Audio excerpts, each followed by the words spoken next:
AR math explorer এই YouTube চ্যানেলে আমি প্রত্যেক স্টুডেন্টকে ওয়েলকাম জানাই। আজকে যেটা আমরা ডিসকাস করব সেটা হচ্ছে সেমিস্টার 6 এর ডিসিপ্লিন স্পেসিফিক ইলেকটিভ অর্থাৎ স্পেশাল পেপারের ডিসক্রিট ম্যাথমেটিক্স। আমাদের সিলেবাসে ডিসক্রিট ম্যাথমেটিক্সের 4টে ইউনিট দেওয়া আছে। প্রথম ইউনিট হচ্ছে সিম্বলিক লজিক, সেকেন্ড ইউনিট হচ্ছে কম্বিনেটরিক্স, থার্ড ইউনিট হচ্ছে গ্রাফ থিওরি এবং ফোর্থ ইউনিট হচ্ছে ল্যাটিস থিওরি। আজকে যেটা আমরা ডিসকাস করব সেটা হচ্ছে ইউনিট 1 অর্থাৎ সিম্বলিক লজিক। লজিক বিষয়টি খুব একটা সাধারণভাবে বলতে গেলে লজিক মানে হচ্ছে যুক্তি, লজিক মানে হচ্ছে একটা রিজনিং রিলেটেড একটা টার্ম, ঠিক আছে।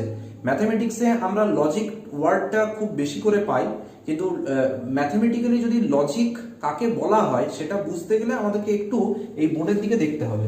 বোর্ডে আমি একটা জেনারেল ডেফিনিশন আমি লিখেছি। ডেফিনিশনে বলা আছে যে mathematical logic deals with the analysis of the methods of reasoning generally used in mathematics.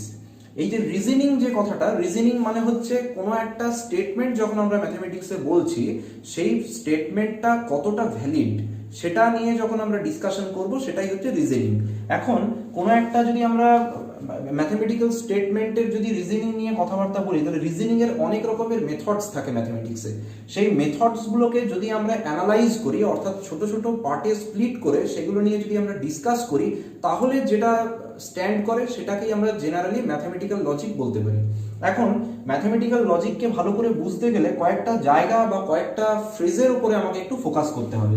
যেমন যখন আমরা ম্যাথমেটিক্যাল লজিক নিয়ে কথা বলছি, ম্যাথমেটিক্যাল লজিক কিন্তু মূলত এই জিনিসগুলির উপরে নির্ভর করে। ম্যাথমেটিক্যাল লজিকের স্টাডি, ম্যাথমেটিক্যাল লজিকের স্টাডিতে আমরা কি পেতে পারি? Validity of arguments. এই আর্গুমেন্টস কাকে বলে সেটা নিয়ে আমি একটু পরে ডিসকাস করছি।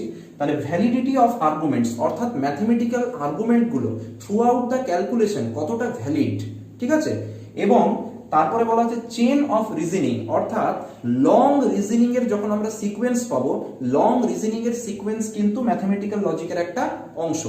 আবার কনসিস্টেন্সি অফ অ্যাজাম্পশনস, ম্যাথমেটিক্সে আমরা বিভিন্ন ধরনের অ্যাজাম্পশনস করে থাকি, সেই অ্যাজাম্পশনস গুলো আমাদের থ্রু আউট দ্য ক্যালকুলেশন কতটা কনসিস্টেন্ট বা কতটা আমাদের ক্যালকুলেশনের সঙ্গে কোপ আপ করে সেটা হচ্ছে কনসিস্টেন্সি অফ অ্যাজাম্পশনস। তাহলে যে তিনটে আমি পয়েন্ট লিখে দিয়েছি এইগুলো একটু ভালো করে মনে রাখলেই আমরা ম্যাথমেটিক্যাল লজিকের ক্যারেক্টারিস্টিক্স গুলো বুঝতে পারবো। এখন একটা জায়গা মনে রাখতে হবে যে এই যে আর্গুমেন্টস আমি কথাটা বলছি, এই আর্গুমেন্টস কাকে বলে। আমি একটা সিম্পল এক্সাম্পল দিই। যেমন হচ্ছে আমি বলছি অল কমপ্লেক্স নাম্বারস, ঠিক আছে। আমরা প্রত্যেকটা কমপ্লেক্স নাম্বার আমরা জানি যে a প্লাস আইবি ফর্মের হয়, ঠিক আছে। তাহলে যদি কমপ্লেক্স নাম্বারের a প্লাস আইবি এর যদি আমরা বি পার্টটাকে জিরো করে দিই তাহলে আমরা জানি যে a plus I dot zero that is real number হয়ে যায়। এখান থেকে আমরা বলতে পারি যে প্রত্যেকটা রিয়েল নাম্বার হচ্ছে কমপ্লেক্স নাম্বার, অর্থাৎ অল রিয়েল নাম্বারস আর কমপ্লেক্স নাম্বারস। তাহলে আমি একটা স্টেটমেন্ট বলছি অল রিয়েল নাম্বারস আর কমপ্লেক্স নাম্বারস, ঠিক আছে। আবার সেকেন্ড একটা স্টেটমেন্ট বলছি যে 4 ইজ এ রিয়েল নাম্বার।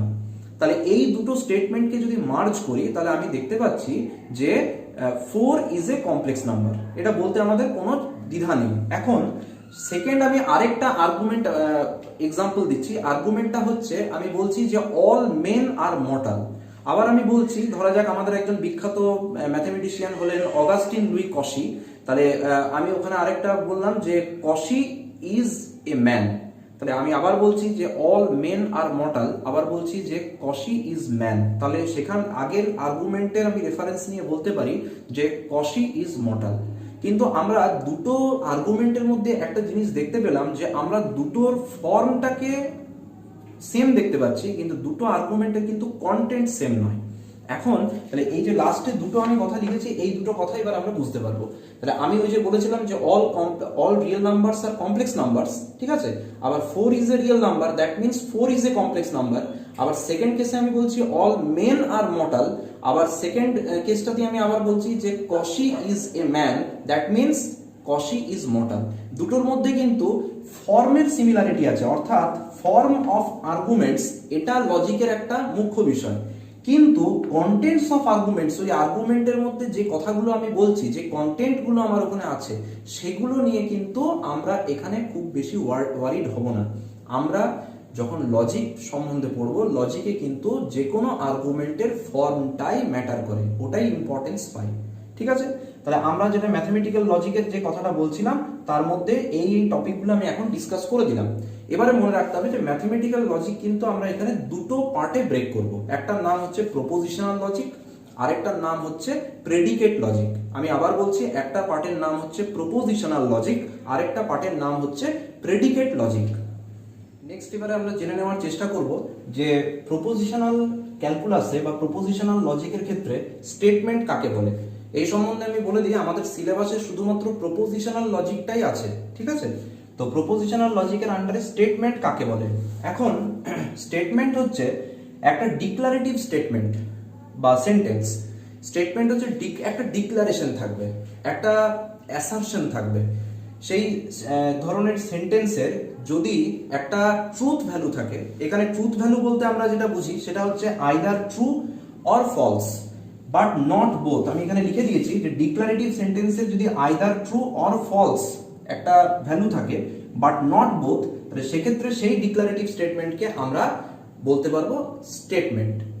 এই যে ট্রু আর ফলস, এটাকে আমরা বলি ট্রুথ ভ্যালু। এখন পি আমরা দেখতে পাচ্ছি, আমি একটা সেন্টেন্স বলেছি, সেন্টেন্সটা বলা আছে Kolkata is the capital of United kingdom. এটা আমরা জানি এটা ফলস হবে, তো যেহেতু এটা একটা ডিক্লারেশন বোঝাচ্ছে এবং এর ফলস অর্থাৎ একটা ট্রুথ ভ্যালু অকার করছে, যার জন্য এটা হচ্ছে একটা স্টেটমেন্ট। কিন্তু পরেরটা যদি আমরা লক্ষ্য করি, হোয়াট ইজ ইয়োর নেম, এটা কিন্তু একটা ডিক্লারেটিভ স্টেটমেন্ট নয়, যার জন্য এটা কিন্তু একটা আমরা স্টেটমেন্ট একে বলতে পারবো না। অর্থাৎ হোয়াট ইজ ইয়োর নেম এটার আমরা ট্রু বা ফলস এইভাবে এটাকে আমরা কিন্তু ডিনোট করতে পারছি না। আর যেটা আমি লিখেছি ডু দ্য জব, এই ডু দ্য জব এখানেও দেখতে পাচ্ছি এখানে একটা অর্ডার বোঝাচ্ছে, এখানেও কিন্তু কোনো অ্যাসারশন নেই, যার জন্য এটা হয়ে যাচ্ছে একটা স্টেটমেন্ট হবে না। ঠিক আছে, এখন আমাদের যে স্টেটমেন্টগুলো আমরা ইউজ করব, সেই স্টেটমেন্টের জন্য আমাদের কয়েকটা বেসিক অপারেশনস আছে। সেই বেসিক অপারেশনসগুলোর মধ্যে সবথেকে ইম্পর্টেন্ট তিনটে নিয়ে আজকে আমরা আলোচনা করব। একটা হচ্ছে কনজাংশন, একটা হচ্ছে ডিসজাংশন, আর একটা হচ্ছে নেগেশন। এবারে তাহলে আমরা আলোচনা করছি কানেকটিভস নিয়ে। ঠিক আছে, তো কানেকটিভস জিনিসটা কিরকম? কানেকটিভস হচ্ছে দুটো সিম্পল স্টেটমেন্টকে যখন আমরা কানেকটিভস দেব, তখন সেটা কিন্তু জয়েন হয়ে একটা কম্পাউন্ড স্টেটমেন্টে ট্রান্সফর্ম হবে। তো কানেকটিভস এর ক্ষেত্রে আমরা দেখতে পাচ্ছি তিনটে কানেকটিভের আমি কথা বলছি। একটা হচ্ছে নিগেশন, একটা হচ্ছে কনজাংশন, একটা হচ্ছে ডিসজাংশন। নিগেশন জিনিসটা হচ্ছে স্মল পি স্টেটমেন্টের যদি ট্রু হয় তাহলে নিগেশন পি এর ভ্যালু হবে ফলস, স্মল পি এর যদি ভ্যালু এফ হয় তাহলে নিগেশন পি এর ভ্যালু হবে ট্রু। অর্থাৎ নট পি, এটাকেই আমরা বলবো negation of the statement small P. Next হচ্ছে কনজাংশন বা মিট বা অ্যান্ড। কনজাংশনকে আমরা মিটও বলতে পারি, অ্যান্ডও বলতে পারি। তাহলে পি কিউ দুটো আমরা স্টেটমেন্ট নিয়েছি, সেই স্টেটমেন্ট লেটারের ক্ষেত্রে আমরা ট্রুথ ভ্যালুগুলো নিচে ডিনোট করেছি টি এফ এফ, অর্থাৎ পি এর ট্রু ভ্যালুর জন্য কিউ এর দুটো ভ্যালু নিয়েছি টি এফ, আবার পি এর এফ ফলস ভ্যালুর জন্য কিউ এর দুটো ভ্যালু টি এফ নেওয়া হয়েছে। এখন পি মিট কিউ মানে হলো যে যখন পি এবং কিউ দুটোই সাইমালটেনিয়াসলি ট্রু হবে তখনই পি মিট কিউ ট্রু হবে। আদারওয়াইজ পি এবং কিউ এর মধ্যে যে কোনো একটা যদি ফলস হয় অথবা যদি বোথ ফলস হয় তাহলে কিন্তু পি মিট কিউ এর ভ্যালুগুলো কিন্তু ফলস আসবে। ঠিক আছে, অর্থাৎ ট্রুথ টেবিলটা এইভাবে দেখতে হবে। এই ধরনের যে স্ট্রাকচার আমরা দেখতে পাচ্ছি, এই স্ট্রাকচারগুলোকে আমরা বলে থাকি ট্রুথ টেবিল, যেটা অলরেডি আমাদের বুলিয়ান অ্যালজেব্রাতে একবার দেখেছিলাম। এখন নেক্সট হচ্ছে আমাদের ডিসজাংশন। ডিসজাংশনকে আমরা বলে থাকি জয়েন অর বলা হয়।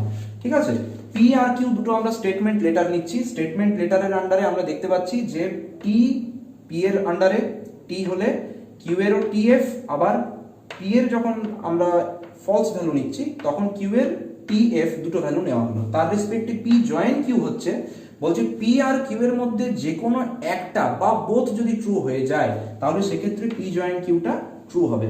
আর শুধুমাত্র ফলস কখন হবে পি জয়েন কিউ? যখন পি এবং কিউ সাইমালটেনিয়াসলি ফলস হবে। এই ট্রুথ টেবিলটা যদি আমরা ফলো করি তাহলে আমরা দেখতে পাবো যে ডিসজাংশন বা জয়েন বা অরের আমরা ডেফিনিশনটা বুঝতে পারবো। তাহলে এই তিন ধরনের কানেকটিভস নিয়ে আজকে আমি মূলত আলোচনা করলাম।